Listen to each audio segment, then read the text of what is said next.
Takže přátelé, máme to opět tady. Máme tu Tatry, opět vrcholové video. Tady jsme na vrcholu. Vrchol Pyšného štítu. Tady Slavkovský, sjedu to trošku panorama. Kupa lidí tam. Jak je tam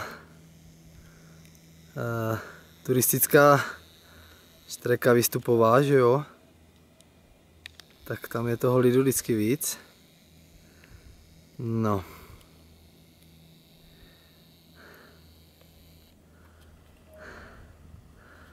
Tady je zase Gerlach, to je parádička, tam se musím vydat, protože ten to chce vytrestat.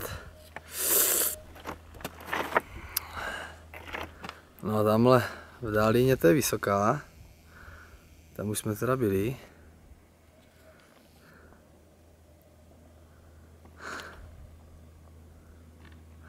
Tady máme širokou vežu.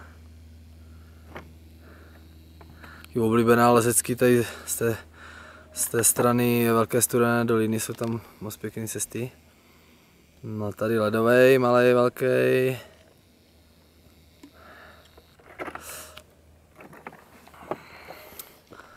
Tady Beraní rohy.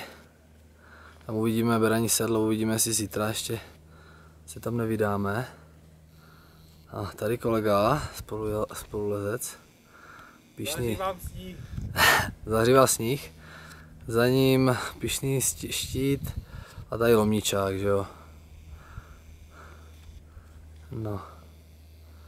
Jinak tentokrát jsme sem vylezli lezeckou cestou, tady takovým východním hřebenem.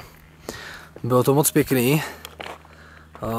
Jeden úsek tam byl takový divočejší, takový asi 20 metrový výšvih skalní, ale jinak jako krása, no. Teď ještě nějak zestoupit a paráda ještě. Něco možná zítra uvidíme, ale už pojedeme domů, tak to nebude nic velkého. Tak dále.